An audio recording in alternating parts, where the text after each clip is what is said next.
Forme d'art ésotérique et mystique, autrefois réservée aux empereurs de la Chine impériale, le Feng Shui est aujourd'hui le mode de vie adopté par de nombreux orientaux et une pratique de plus en plus répandue dans le monde moderne occidental.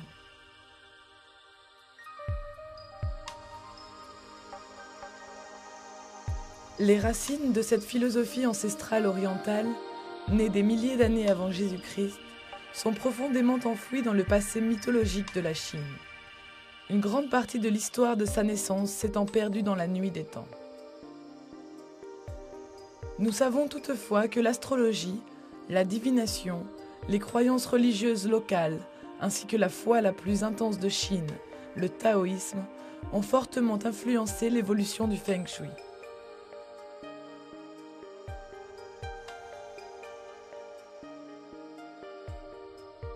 Pour autant que tout ceci puisse paraître magique et ecclésiastique, le Feng Shui n'est en aucun cas une religion. Il n'intègre aucun rituel et il n'y a certainement rien de surnaturel à cela. Pour parler très simplement, l'art du Feng Shui a pour objectif de parvenir à un équilibre. L'équilibre des personnes elles-mêmes est celui qui règne entre les gens. Pour y parvenir, une harmonie doit se créer entre tous les aspects de la vie.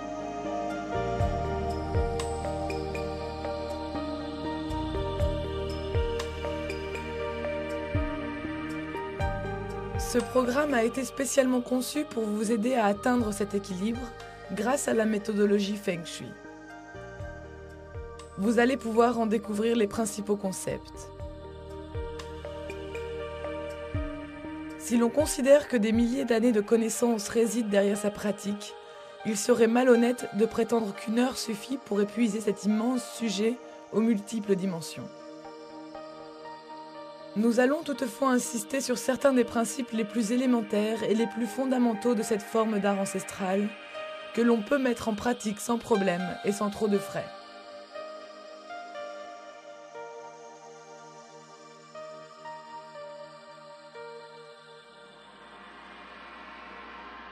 Comme vous le verrez bientôt, le Feng Shui peut vous conseiller tout simplement de placer une plante à un endroit stratégique ou d'ajouter une touche de couleur dans une pièce. Mais il est légitime de se demander en quoi ce type de comportement peut améliorer notre vie.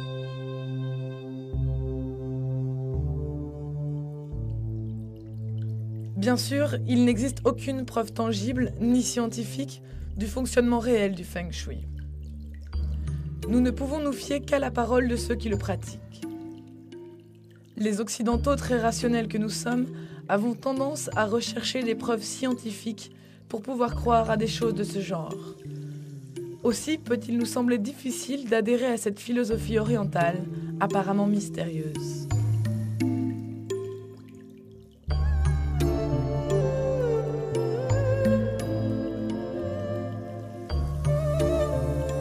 La pensée chinoise a été fortement influencée par les concepts du taoïsme et du confucianisme, et leur approche s'avérera très utile pour comprendre le Feng Shui.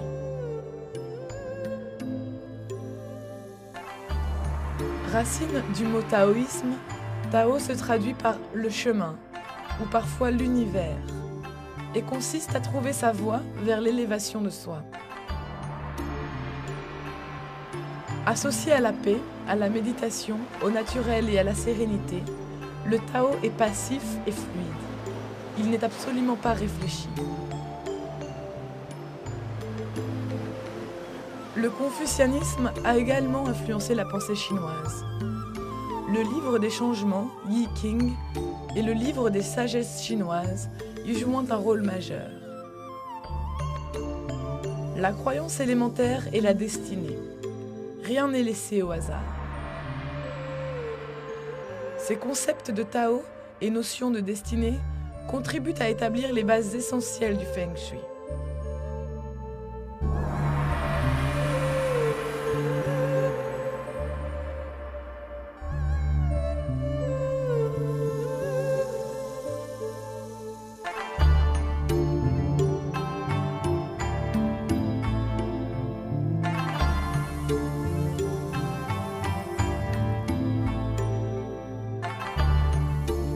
L'un des symboles très connus essentiel à toutes les formes de Feng Shui, est le Taiji Tu.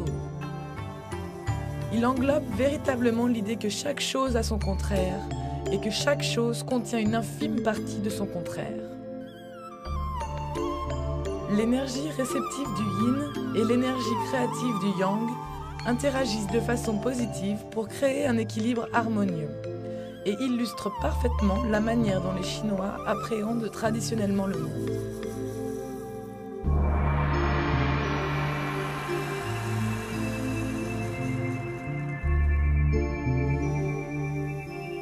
Comment faire pour atteindre et conserver cet équilibre? Tout repose sur l'énergie positive, que l'on connaît également sous le nom de Qi. La pratique du Feng Shui stimule la libre circulation de cette énergie, qui à son tour diffuse sa positivité sur tous les aspects de la vie. En réalité, le Qi fait intrinsèquement partie de nombreuses autres thérapies alternatives originaires des mondes orientaux, lesquelles permettent de faciliter la saine circulation du Qi. La réflexologie, le massage crânien indien, le reiki et le tai chi sont autant de thérapies destinées à stimuler la circulation du Qi. L'aromathérapie peut même être associée au Feng Shui.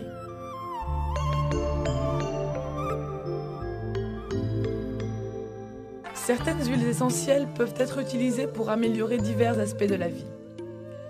On dit par exemple que la cannelle et le patchouli favorisent la prospérité. Le laurier et le girofle améliorent la réputation. L'orange et le cèdre, quant à eux, sont propices à la réussite de la vie professionnelle. L'endroit où vous pourrez utiliser ces huiles à votre domicile sera précisé un peu plus tard lorsque nous explorerons le carré magique. Non seulement l'aromathérapie permet-elle de diffuser des senteurs agréables dans votre maison, mais la combustion d'huiles essentielles peut également contribuer à chasser l'énergie négative et à aider le Qi à circuler.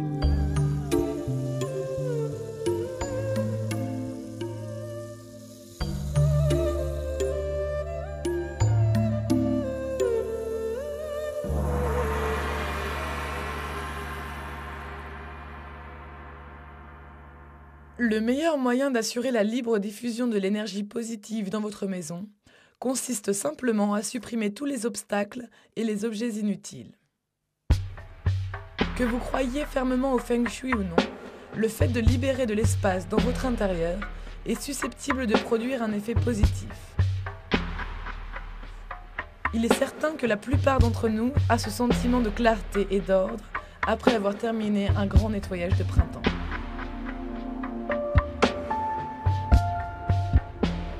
Chaque chose devant avoir son contraire, il faut également tenir compte d'un courant d'énergie négative, le Sha'ar-Chi, qui peut apporter le malheur. À l'inverse de son contraire positif, qui serpente le long des courbes, le Sha'ar-Chi se déplace toujours en ligne droite, les objets tranchants et anguleux servant principalement de support à l'orientation de l'énergie négative, telles de véritables flèches empoisonnées.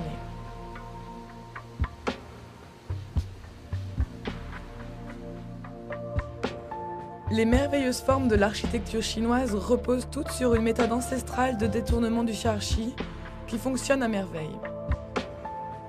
Comme nous pouvons le voir ici, le bord des toits chinois ont tendance à s'incliner vers le haut. Il s'agit là d'une caractéristique de construction tout à fait volontaire, destinée à repousser le Sha'ar-Chi venant des maisons alentours. Une simple rangée de livres sur une étagère peut canaliser le Sha'ar-Chi, car les arêtes qui dépassent créent de nombreux bords solides et droits. Aussi est-il utile de ranger vos livres dans une armoire ou de les déplacer vers le secteur du savoir de votre maison. Vous saurez très bientôt où se trouve le secteur du savoir dans votre maison.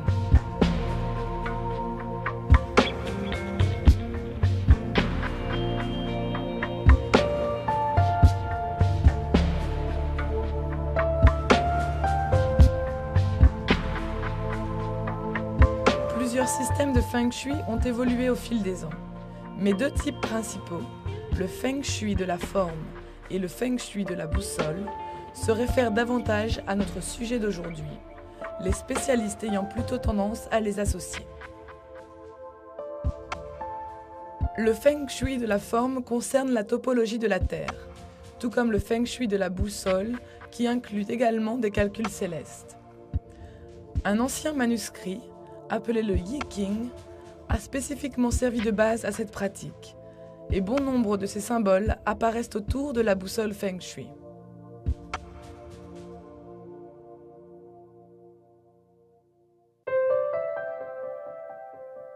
Également connue sous le nom de Lo Pan, cette boussole spéciale est utilisée par les spécialistes du Feng Shui, bien qu'elle soit extrêmement compliquée à lire. L'instrument bien plus simple à utiliser, qui repose sur le principe de cette boussole, est le Lo Shu, ou carré magique. Comme vous pouvez le voir, le Lo Shu est constitué de 9 petits carrés. Chacun représente un aspect particulier de la vie et correspond à une direction de la boussole. Pour utiliser le carré magique à des fins personnelles, tracez tout d'abord le plan du sol de votre maison en respectant les proportions, en soulignant convenablement la forme générale et en marquant les murs intérieurs et la porte d'entrée. Beaucoup de maisons n'ont pas une forme carrée parfaite, mais ce n'est pas grave. Donnez à votre plan une forme carrée en y ajoutant des pointillés. Assurez-vous que l'ensemble du plan de vos sols soit inclus dans ce carré. Vous constaterez certainement que certains de vos murs représentent les bords des carrés, les pointillés venant les compléter. Ensuite, décomposez le grand carré en 9 petits carrés de taille égale. À présent, imaginez que votre maison est une boussole, le carré du milieu en représentant le centre. Il vous reste maintenant à connaître la direction de l'un des autres carrés pour effectuer le relevé des carrés restants. Pour ce faire, vous devez utiliser une boussole. Voici donc un aperçu rapide de ses composants et de la façon dont nous allons l'utiliser aux fins du Feng Shui. Vous remarquerez la pointe de la boussole à 2 tons, ainsi que l'anneau externe de la boussole, le cadran amovible qui porte les initiales du nord, du sud, de l'est et de l'ouest. La partie rouge de la pointe de la boussole devra toujours être pointée en direction du nord, quelle que soit la position de l'instrument. Mais assurez-vous qu'elle soit posée aussi à plat que possible afin que la pointe puisse bouger. L'autre moitié de la pointe indiquera toujours le sud. Une autre flèche fixe se trouve à l'extérieur du cadran circulaire. Pour la lecture, mieux vaut vous placer à l'entrée de votre maison, tourner vers l'extérieur et en tenant l'instrument de façon à ce que la flèche fixe soit dirigée devant vous. Vous voudrez peut-être supprimer tous les objets métalliques environnants, comme par exemple les ceintures, les montres et les bijoux, car les attractions magnétiques peuvent altérer votre lecture. Vous voyez maintenant où se situe le nord d'après la direction indiquée par la pointe rouge. À présent, tournez le cadran extérieur pour aligner le N dans l'extrémité de cette pointe. Le S viendra évidemment se placer dans l'alignement de la pointe indiquant le sud. Vous saurez dans quelle direction vous vous trouvez en lisant le point d'intersection entre la flèche fixe et le cadran de la boussole. Il vous est maintenant possible de définir à la boussole les relevés du reste de la maison. Admettons que votre porte d'entrée soit placée au sud-est. Cela signifie que le carré de votre plan où se trouve votre porte représente cette partie du compas.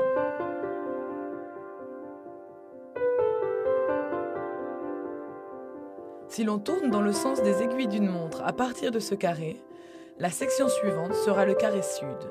Le suivant sera le carré sud-ouest, et ainsi de suite.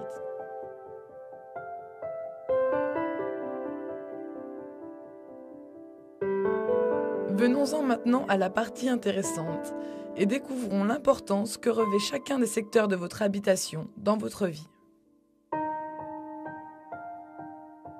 Le carré sud influence la célébrité et la reconnaissance. Le sud-ouest inspire les relations. L'ouest se rapporte aux enfants et à la créativité. La partie de votre vie qui concerne vos amis, vos mentors et les voyages se situe dans la section nord-ouest de votre maison. Les perspectives professionnelles et votre rôle au sein de la société sont situés au nord. La connaissance et la contemplation sont au nord-est. La famille et la santé à l'est et la prospérité au sud-est.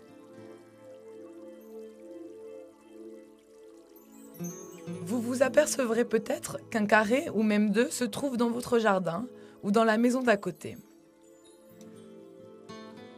Ceci est assez fréquent compte tenu des aménagements modernes et des maisons que l'on agrandit. L'une des solutions peut consister à rajouter des miroirs sur les murs concernés pour indiquer que l'espace manquant existe bien. On peut même appliquer le carré magique à chaque pièce individuelle. Aussi, les 9 aspects seront-ils représentés au sein de la même pièce. Comment mettre ces connaissances en pratique ? Attachons-nous à quelques-uns des principaux aspects de la vie, tels que la santé, la prospérité et les relations, pour lesquels vous pourrez également être amené à utiliser certains des instruments courants du Feng Shui.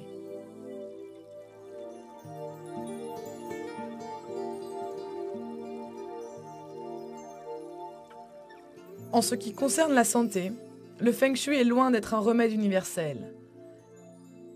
Il ne prétend d'ailleurs pas l'être. Il vaut néanmoins la peine que l'on découvre les bienfaits que ceux qui l'ont pratiqué en ont tirés.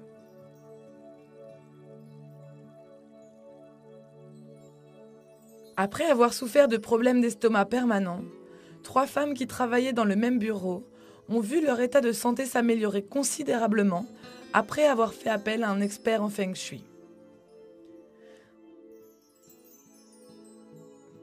Cet expert a jugé que l'évier de la cuisine adjacente polluait l'énergie qui pénétrait dans le bureau et a proposé d'installer un paravent devant cet évier.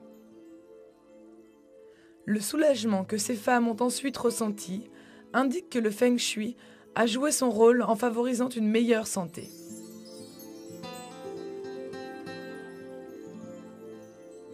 Voilà une autre nuisance, ce long couloir étroit qui limite la circulation de l'énergie.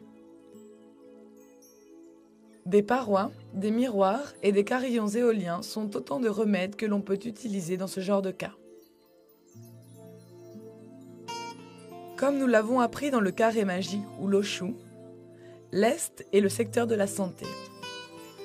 Aussi, si l'un des membres de votre foyer ne se sent pas bien, l'hypothèse la plus naturelle consiste à stimuler ce secteur de votre habitation. L'un des concepts du Feng Shui que nous rencontrerons souvent tout au long de ce programme est le placement de plantes vertes luxuriantes. Il est vivement recommandé de placer des bambous à l'est de votre salle de séjour, ainsi qu'à l'est de votre jardin.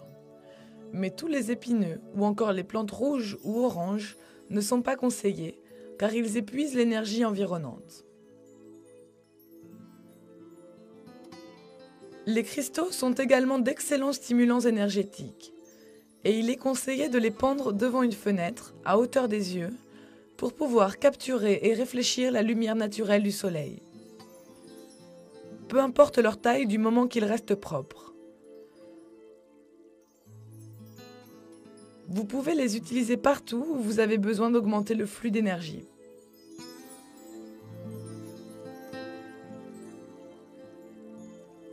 Les carillons éoliens ont une action très purifiante, et dans la tradition chinoise, on pense qu'ils repoussent fantômes et esprits.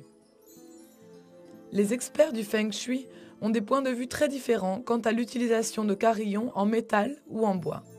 Si vous souhaitez en utiliser, choisissez simplement celui dont vous préférez la résonance. Si leur sonorité vous gêne, mieux vaut ne pas les utiliser, car cela réduirait à néant l'objectif de création d'équilibre et d'harmonie.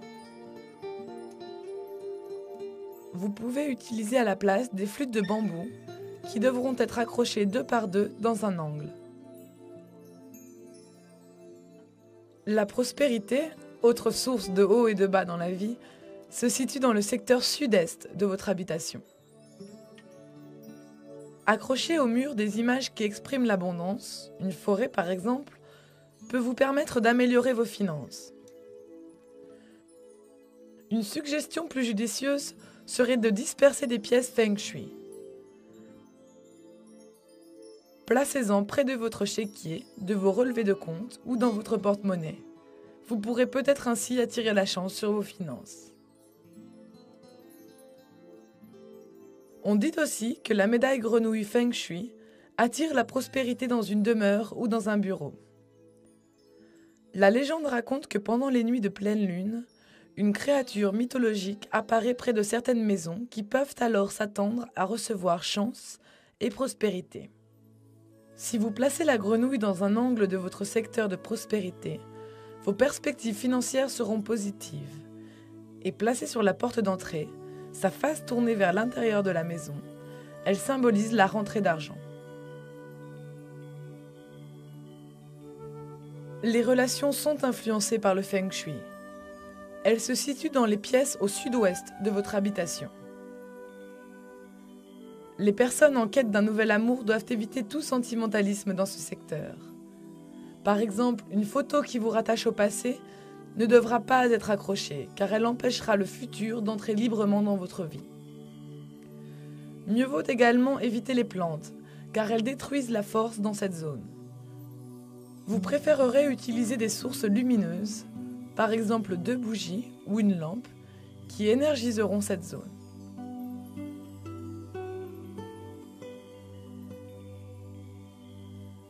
Comme pour la plupart des relations durables, les problèmes peuvent également remonter à la chambre à coucher.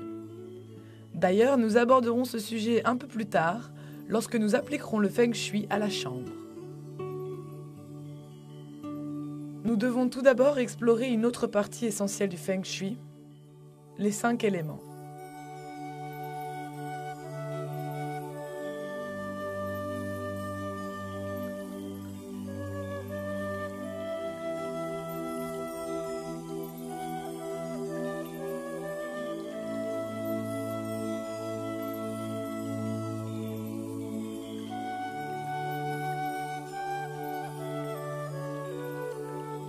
Les éléments chinois sont l'eau, le bois, le feu, la terre et le métal. Il est étonnant de remarquer que Feng Shui signifie vent et eau. Il est donc assez évident de constater à quel point les éléments peuvent être nuisibles dans cette forme d'art ancestral. Lorsque nous observons le cycle productif des 5 éléments, nous pouvons en constater la grande logique. L'eau fait pousser le bois alimente le feu qui produit de la terre sous la forme de cendres, la terre crée le métal et le métal peut s'écouler sous une forme liquide, comme de l'eau. Pour les Chinois, ce système est la quintessence de divers états de changement. Toutefois, si l'une des parties du cycle vient à manquer, un conflit va naître qui pourra provoquer un danger.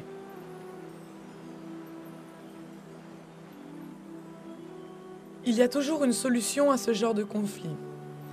Et une fois encore, il est parfaitement logique de définir les éléments nuisibles aux autres. L'eau éteint le feu fait fondre le métal coupe le bois épuise la terre et la terre pollue l'eau. La solution à ces problèmes consiste très simplement à rajouter l'élément intermédiaire.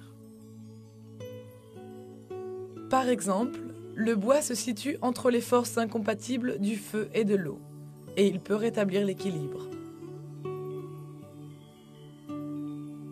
Chacun de ces 5 éléments chinois sert également de catégorie dans laquelle divers aspects, tels que les planètes, les saisons, les couleurs, les formes et même les personnes, sont intégrés.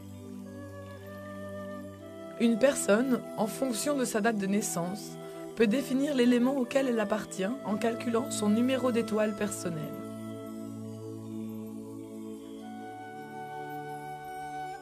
Chaque numéro correspond à un élément et à ses diverses caractéristiques, à savoir les couleurs, les directions, les formes et les symboles. Pour calculer votre propre numéro d'étoile, vous devez tout d'abord inscrire votre année de naissance, par exemple 1965. Puis additionner les 2 derniers chiffres de ce nombre, ce qui, dans l'exemple, donnerait 11. Vous devez obtenir un seul chiffre, ce qui à l'évidence n'est pas le cas ici. Nous allons donc tout simplement additionner ces 2 chiffres, ce qui donne le chiffre 2.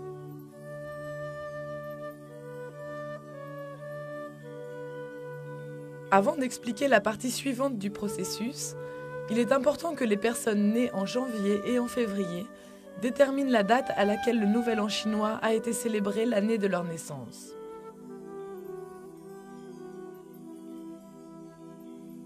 Le Feng Shui étant une pratique d'origine chinoise, la méthode de calcul de votre numéro d'étoile doit être employée dans ce contexte culturel. Le Nouvel An chinois peut être célébré n'importe quand entre le 20 janvier et le 18 février. En fonction de votre date de naissance, votre année de naissance chinoise pourra être différente de votre année de naissance réelle.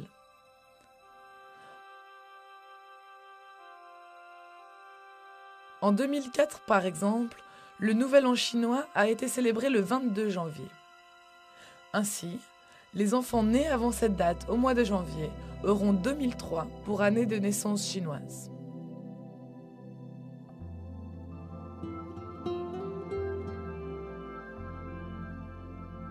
Jusqu'à présent, les hommes et les femmes ont suivi le même principe pour calculer leur numéro d'étoile. C'est maintenant qu'intervient une différence. Les femmes ajouteront simplement le chiffre 5 au chiffre qu'elles ont obtenu, tandis que les hommes soustrairont le chiffre obtenu à 10. Ainsi, une femme ayant obtenu le chiffre 2 ajoutera le chiffre 5 pour parvenir au numéro d'étoile 7. Un homme ayant opté 2 à 10 obtiendra le numéro d'étoile 8.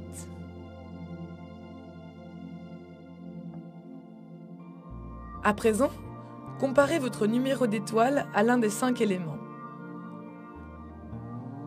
1 est le seul chiffre qui se rapporte à l'eau.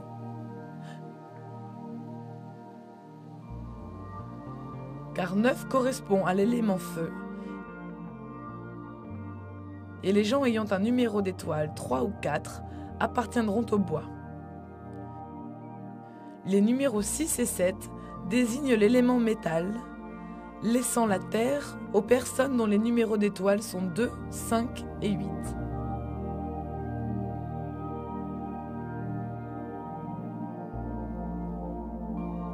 Entre autres aspects, chaque numéro d'étoile est relié à des directions particulières de la boussole. Par exemple, la direction la plus harmonieuse pour une personne dont le numéro d'étoile est le 3 est le sud. Dans un monde idéal, la porte principale de cette personne devrait donc faire face au sud.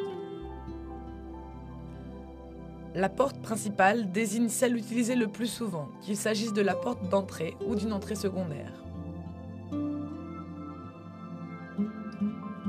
Le plus timoré des adeptes du Feng Shui ne vous suggérera jamais de déplacer votre porte d'entrée de l'autre côté de la maison si elle fait face à la mauvaise direction.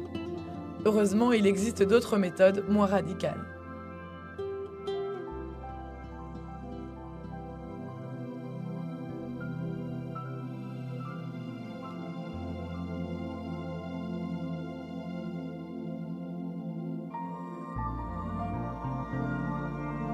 En premier lieu, il est important de connaître les directions qui vous sont les plus propices. La meilleure direction pour une personne au numéro d'étoile 1 est le sud-est. Le nord-est si vous avez le 2 et, comme nous l'avons déjà vu, le sud est le plus favorable au 3. Si votre numéro est le 4, la meilleure orientation de votre entrée principale est le nord. Celle des femmes portant le numéro 5 faisant dans l'idéal face au sud-est, tandis que les hommes au numéro 5 regarderont vers le nord-est. Les Chinois pensent que le numéro 5 est le plus variable de tous. Il bénéficie donc d'une attention particulière. C'est la raison pour laquelle il comporte 2 catégories distinctes. L'ouest conviendra le mieux à une personne portant le numéro 6. Le nord-ouest sera propice au 7. Le 8 préférera le sud-ouest. Et enfin, le numéro 9 se tournera vers l'est.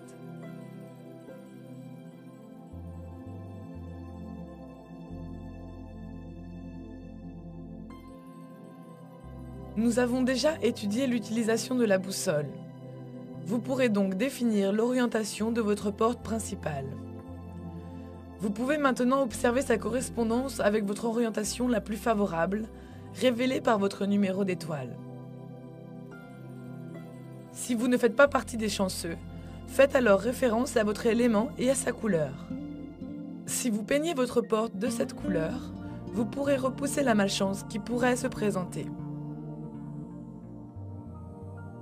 Les couleurs des éléments sont le noir et le bleu marine associés à l'eau, le jaune relié à la terre, le vert et le bleu pâle sont associés au bois, le rouge et le violet au feu, et le métal est associé aux teintes blanches et métalliques.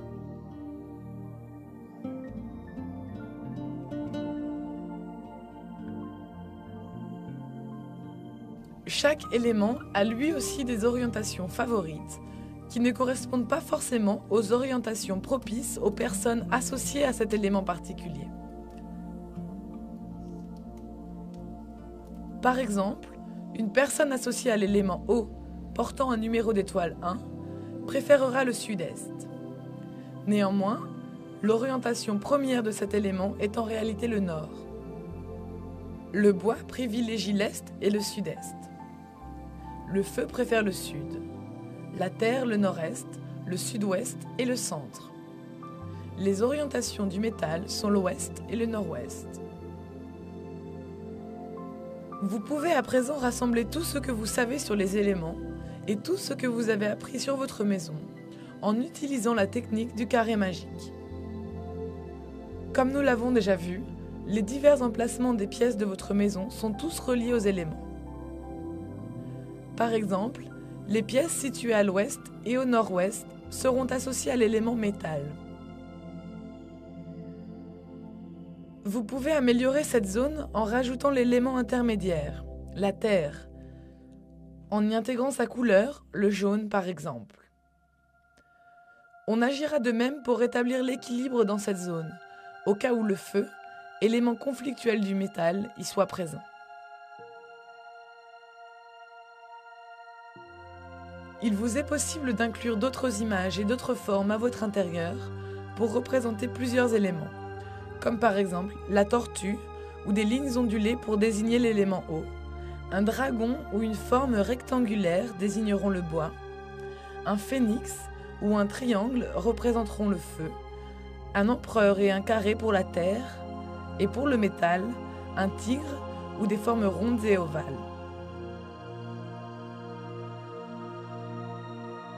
Il est possible de rajouter ces éléments pour transformer un char-chi nuisible en énergie positive. Mais n'en faites pas trop, l'équilibre pourrait également être rompu. Il vous est donc inutile de surcharger votre maison d'objets chinois.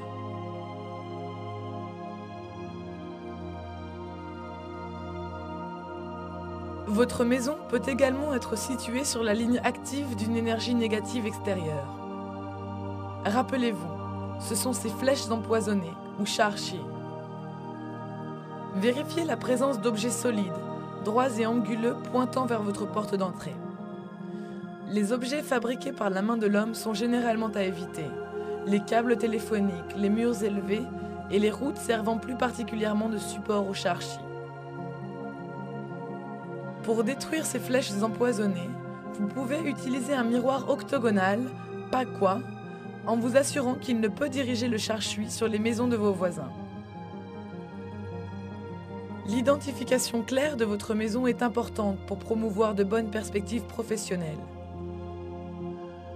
Si vous surélevez légèrement le deuxième chiffre qui compose le numéro de votre maison par rapport au premier, ou si vous donnez un nom particulier à votre demeure, vous lui conférerez une certaine dimension d'élévation. Pour respecter la tradition chinoise, il est sage d'ôter ses chaussures lorsqu'on entre dans une maison, car elles transmettent une énergie défavorable. Veillez donc à les mettre à l'écart pour ne pas perturber le flux de chi.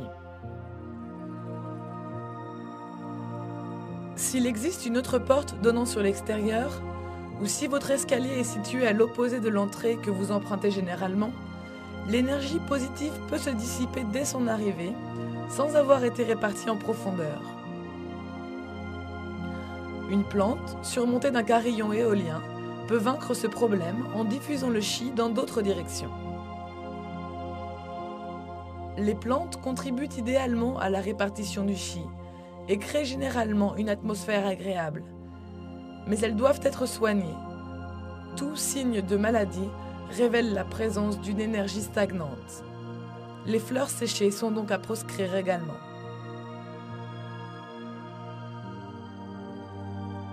La salle de séjour est également une zone importante pour le maintien de l'équilibre Feng Shui, car c'est généralement là que la vie de famille se déroule. Il est vivement recommandé d'appliquer la technique du carré magique à cette pièce. L'angle des relations dans cette pièce étant également désigné comme l'angle de la puissance. Il s'agit de la zone la plus judicieuse pour placer le poste de télévision, ainsi qu'un élément qui rappelle un être cher, une photo ou un cadeau par exemple. Il est indispensable de supprimer tous les obstacles pouvant encombrer le carré central afin de favoriser une bonne santé. Ainsi, si votre table basse est en désordre, peut-être vaudrait-il mieux la déplacer ou la ranger. Les membres de votre foyer n'ont certainement pas le même numéro d'étoile, mais cela peut vous aider à organiser leur placement autour d'une table, car chacun pourra prendre place d'après l'orientation qui lui est la plus propice. Les chaises ne doivent toutefois pas être placées dos à la porte, car cela peut diriger le char-chi vers les pièces adjacentes. La salle de séjour a une nature yang prédominante, le yang étant plus masculin que le yin. L'ajout d'une note féminine, quelques coussins moelleux éparpillés par exemple, favorisera l'équilibre. Les poutres apparentes des plafonds peuvent également présenter des risques si votre fauteuil favori est placé au-dessous, car elles peuvent provoquer des maux de tête, de l'angoisse et du stress. Ce principe est également valable pour la chambre où les poutres, les plafonds mansardés ou les posters muraux suspendus au-dessus du lit peuvent produire des effets négatifs. Les flûtes de bambou placées à l'une des extrémités des poutres ou encore un dessus de lit en tissu peuvent y remédier. Le positionnement du lit est essentiel. Il ne doit pas être installé dans le prolongement du couloir, car il se trouvera sur la ligne active d'un char-chi entrant. Vous résisterez mieux à la maladie si vous ne voyez pas le couloir depuis votre lit. Et si vous avez une salle de bain annexe, mieux vaut que vos pieds ne soient pas orientés vers ce point d'eau, car il va absorber toute votre énergie.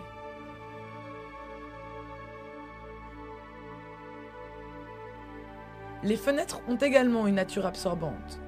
N'orientez ni les pieds ni la tête vers elles. Il est préférable d'utiliser un lit massif doté d'une tête de lit robuste ou encore de placer la tête du lit contre un mur. Laissez si possible une cinquantaine de centimètres d'espace libre entre chaque côté du lit et les murs. Et si vous dormez seul, ce même espace libre d'un seul côté du lit est suffisant. Les couples pourront, dès leur réveil, profiter d'une image représentant leurs objectifs communs. Attention, les images directement orientées vers le lit doivent être choisies minutieusement. Et de préférence, elles ne doivent rien représenter d'agressif.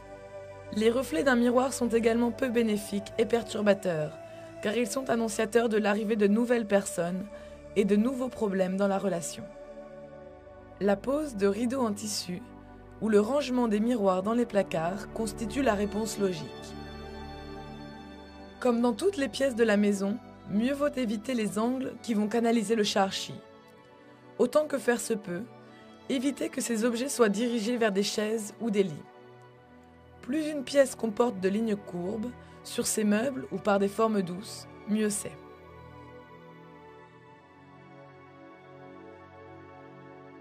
Comme les chambres, les toilettes et les salles de bain ont une nature yin. L'ajout de bougies est idéal pour apporter une touche de yang.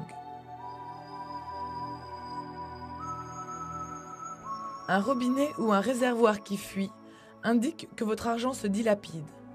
Veillez donc à ce que tout fonctionne correctement.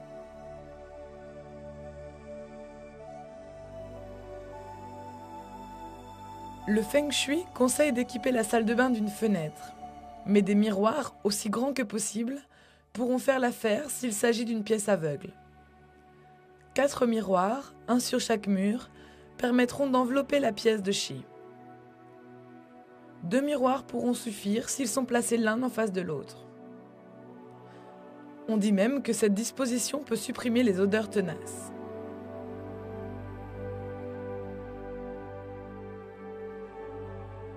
Dans une salle de bain, les miroirs ont une autre importance, car c'est souvent en eux que nous voyons notre image pour la première fois le matin. Un miroir sale sera bien moins motivant qu'un miroir éclatant et propre. Une image morcelée,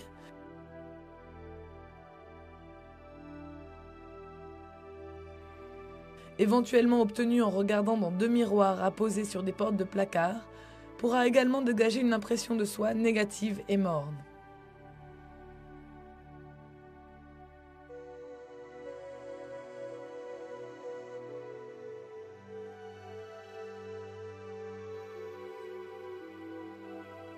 Les toilettes constituent la zone dangereuse de la maison, car elles évacuent tout simplement le chi. Ce problème est aggravé si les toilettes se situent au centre de la maison, ce qui est souvent le cas, car l'espace libre situé sous un escalier est généralement le lieu préféré des architectes pour ajouter un cabinet de toilette. Il est utile de baisser l'abattant des toilettes, en particulier au moment de tirer la chasse d'eau, et de fermer la porte de la salle de bain en permanence. Si l'on pose un miroir à l'extérieur de la porte, on donnera l'illusion que les toilettes n'existent pas.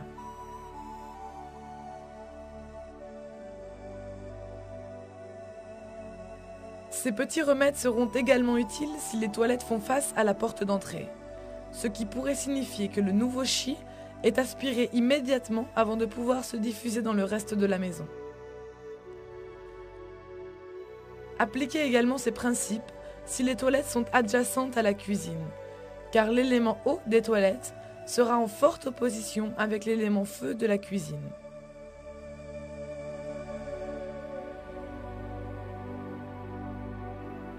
Néanmoins, la cuisine en elle-même abrite les éléments feu et eau, représentés respectivement par le four, l'évier et le réfrigérateur. Un conflit existe donc dans cette pièce, en particulier si ces équipements sont proches les uns des autres. La réponse naturelle consiste à ajouter l'élément manquant. Souvenez-vous du cycle productif dans lequel l'eau nourrit le bois qui alimente le feu. Cela nous indique qu'un élément bois permettrait ici de rétablir l'équilibre. Il est donc vivement recommandé de poser des meubles de cuisine en bois. Vous pouvez également harmoniser les éléments conflictuels en ajoutant des objets ou des ustensiles en bois, ainsi que la couleur verte que l'on retrouvera sur des plantes, des serviettes, des tapis ou sur le carrelage. On rétablira l'équilibre en plaçant ces objets dans la zone où l'évier et la cuisinière se rejoignent. Il est préférable d'espacer l'évier du four d'au moins 50 cm. Les éviers et les canalisations doivent rester propres. Tout d'abord pour des raisons de santé et de sécurité, mais aussi du point de vue du Feng Shui, parce que cela attire la protection financière. Le four est un symbole de santé fondamental pour la famille, de par son rôle nourricier essentiel. On préférera placer la cuisinière contre le mur du sud-est, sans l'aligner aux portes principales, arrière et de la cuisine. et loin de la fenêtre par laquelle la prospérité de la famille serait incitée à s'échapper. Un miroir ou une assiette brillante en acier inoxydable située au-dessus de la table de cuisson permet au cuisinier de voir ce qui se passe derrière lui. A l'inverse, un sentiment d'insécurité et de stress peut se développer. De même, les cuisinières à gaz sont préférables au four et au micro-ondes qui ne produisent pas de flammes physiques, évidemment associées à l'élément feu.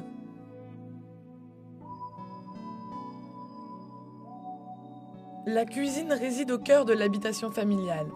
Il est donc indispensable que cette pièce ne recèle qu'un minimum d'énergie négative pour que santé et chance demeurent. Malheureusement, compte tenu du grand nombre de pointes et d'angles existant sous la forme d'étagères et de placards, les flèches empoisonnées ne sont que trop souvent présentes dans la cuisine. Vous pouvez éviter de canaliser le char-chi en masquant tous les angles et autres éléments saillants ou en rangeant les ustensiles tranchants dans un tiroir.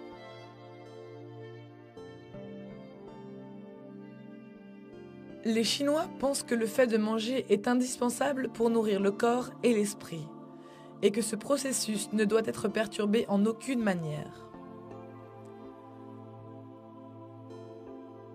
Si votre salle à manger est indépendante, vous marquez déjà un point gagnant. Néanmoins, si la table se situe dans la cuisine ou dans le salon, il est judicieux de créer une sorte de frontière pour lui conférer une identité distincte.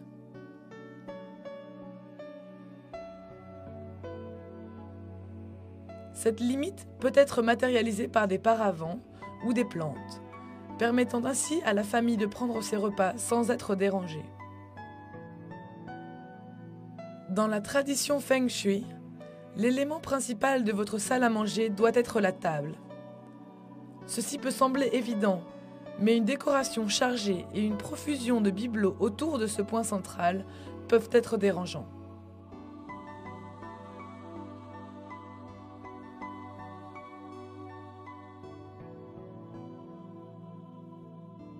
Les tables rondes ou octogonales créent une atmosphère positive, car chacun peut voir les autres convives et la conversation n'en est que simplifiée. Ces formes stimuleront naturellement le flux de chi ainsi qu'une bonne digestion. Alors qu'à l'inverse, des angles droits peuvent provoquer la mauvaise humeur de vos hôtes.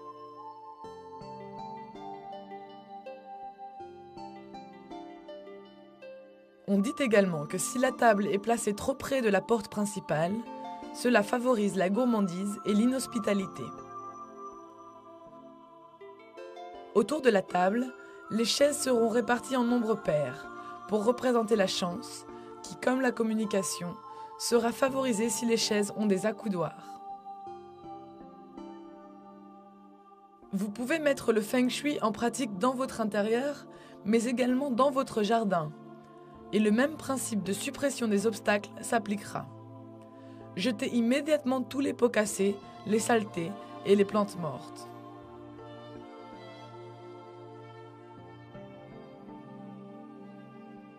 Pour les Chinois, un jardin sans eau est un jardin sans vie.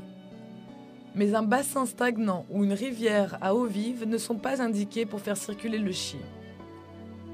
On préférera les courants tranquilles. Le mouvement de l'eau est aussi important que son inclusion dans votre jardin.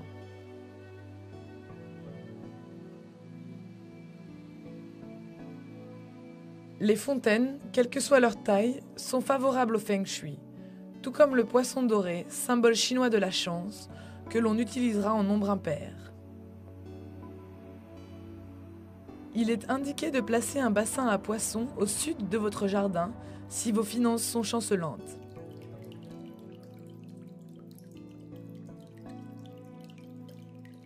Les sentiers sinueux vont dans le sens du cheminement du flux de chi. Toutefois, évitez les formations en spirale. Bien qu'elles soient jolies, ces formes représentent un serpent enroulé, et on dit qu'elles attirent les visiteurs indésirables.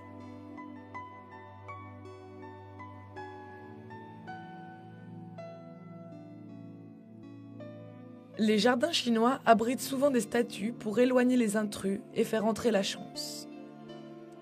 Leur taille doit être en harmonie avec la maison. Les compositions de pierre sont une autre caractéristique fréquente. Leur solidité s'oppose opportunément à la délicatesse des fleurs et de la terre, ce qui produit un équilibre entre le yin et le yang. Il est possible d'inclure les 5 éléments en utilisant des fleurs et des arbustes de différentes formes et couleurs. Et comme toujours, il est indispensable de les équilibrer.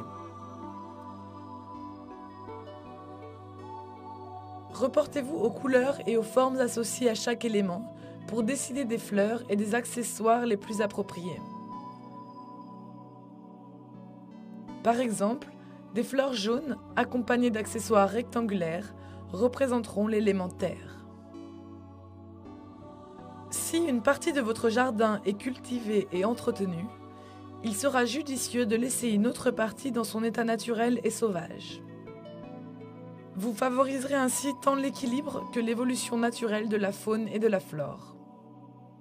Les papillons, les abeilles et autres insectes sont les agréments parfaits d'un jardin feng shui.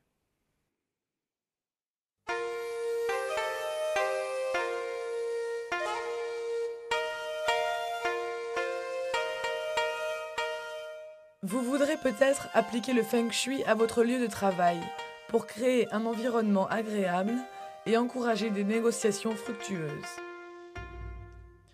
Il ne vous sera peut-être pas possible de réorganiser l'ensemble de votre bureau. Alors concentrez-vous sur d'autres petits changements et des petites touches qui correspondront davantage à notre propos d'aujourd'hui. Même si vous travaillez chez vous, les principes suivants s'appliquent. Votre bureau est capital pour votre travail, dans tous les sens du terme. Sa netteté et sa propreté favoriseront la clarté et la concentration. Si vous appliquez la technique du carré magique à votre bureau, vous pourrez parvenir à un agencement plus propice. Par exemple, placez des photos des êtres qui vous sont chers dans le secteur des relations et quelques pièces ou une belle plante verte dans l'angle de l'argent. Une bonne luminosité est très importante pour créer un environnement de travail confortable. Et une lampe au pied arrondi aidera le chi à circuler. Parmi les autres suggestions vous permettant d'atteindre votre potentiel de travail maximum, on citera l'utilisation d'un bureau stable et d'une chaise robuste, une photo d'une personne que vous aimez, ainsi qu'un placement hors de la ligne active des flèches empoisonnées qui peuvent être orientées par des placards de classement, par exemple.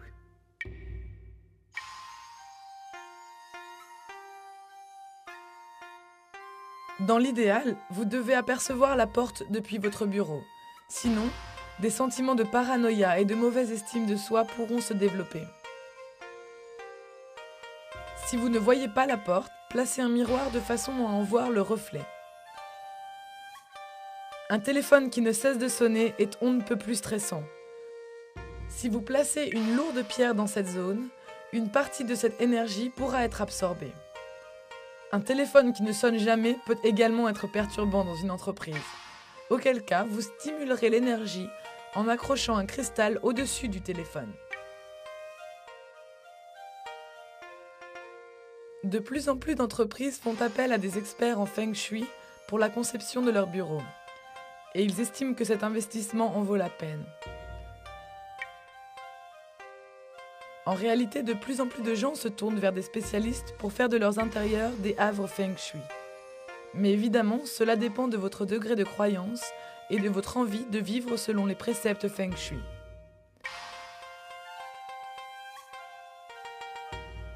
Les concepts et les principes abordés dans ce programme sont plus que suffisants pour commencer. Mais rappelez-vous, le feng shui peut faire plus de mal que de bien si l'on en abuse. Essayez de pratiquer le feng shui uniformément dans votre intérieur, car si vous vous attachez trop à une zone, l'équilibre risque d'être rompu. Si vous souhaitez aller plus loin dans votre pratique du feng shui, il existe de nombreux praticiens qui proposent leurs services, bien qu'il soit difficile d'en sélectionner un en particulier. Mieux vaut vous adresser aux sociétés et aux instituts de feng shui à but non lucratif, dont la plupart ont un site web, pour obtenir les meilleurs conseils et les meilleures adresses.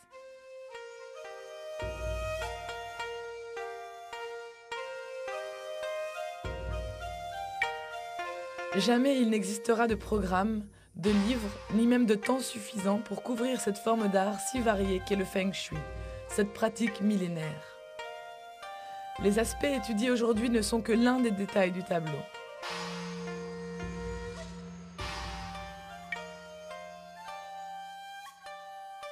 Néanmoins, les conseils et suggestions fournis aujourd'hui ne doivent pas être sous-estimés.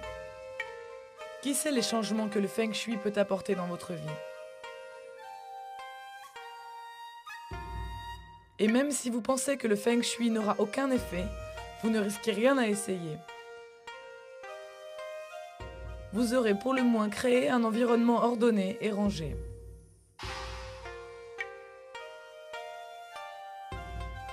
Il reste à se demander pourquoi cette pratique existe depuis aussi longtemps.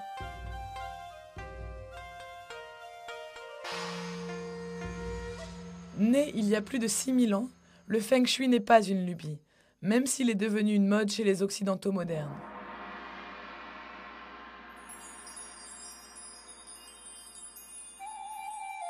De la connaissance et de la créativité au bien-être et à la prospérité, le Feng Shui cherche à créer équilibre et harmonie dans votre environnement, afin de vous permettre de vivre une vie plus enrichissante. Ce n'est qu'en vous connaissant vous-même que vous pourrez juger de la vraie valeur du Feng Shui.